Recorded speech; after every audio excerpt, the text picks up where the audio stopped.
Praise the lord. The best wishes to you and your family members in the name of God. దేవుని నామమునకు మహిమ కలుగును గాక. దేవుని నామం పేరిట మీకును మీ కుటుంబ సభ్యులందరికీ శుభాభివందనములు. ఈరోజు దేవుని వాగ్దానం, టుడే గాడ్స్ ప్రామిస్. దేవుడు మనకు నిత్య జీవమును దయచేస్తును. 1 యోహాను సువార్త 5వ అధ్యాయం 10వ వచనం.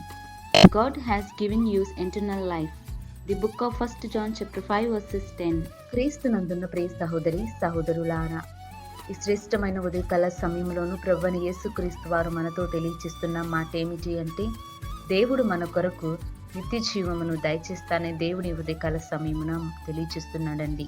చూడండి ప్రియులారా, ఈ లోకములో పలు రకాలుగా జీవిస్తారు. తమ ఇష్టానుసారంగా పాపములో పడిపోయి లోకానుసారంగా జీవిస్తారు. అన్యుల వలె బ్రతుకుతూ ఇతరుల దేవతలను పూజించడం వంటివి చేస్తారండి. వాటి వచ్చు ఫలితం ఏమిటి అంటే నరకమేనండి. వారు నరకంలోనికి పడవేయబడతారు. నిత్య నరకాగ్నిలోనికి వారు పడవేయబడతారండి. కనుక దేవుని యొక్క మాటలను వింటూ దేవునిని సొంత రక్షకునిగా ఎవరైతే అంగీకరిస్తారో వారు దేవుడి పట్ల నిజమైన విశ్వాసాన్ని కనపరుస్తూ మంచి లక్షణాలను కలిగి నిత్యము దేవునిని ఆరాధించటం, దేవుని యొక్క కృపను పొందుకునే బిడ్డలు ఎవరైతే ఉంటారో వారు నిత్యము నిత్య జీవములోనికి నడిపింపబడతారని దేవుడు తెలియచేస్తున్న వాగ్దానం అండి.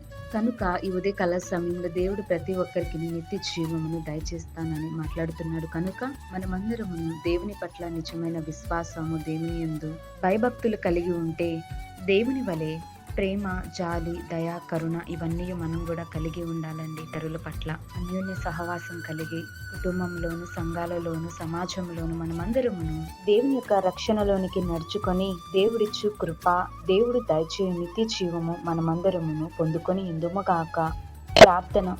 ప్రేమ కలిగిన దేవ, దయగల తండ్రి, నీకు వందనములు, స్తోత్రములు ప్రభువా. ఈ ఉదయకాల సమయంలో ప్రతి ఒక్కరితోనూ మాట్లాడారు ప్రభువా.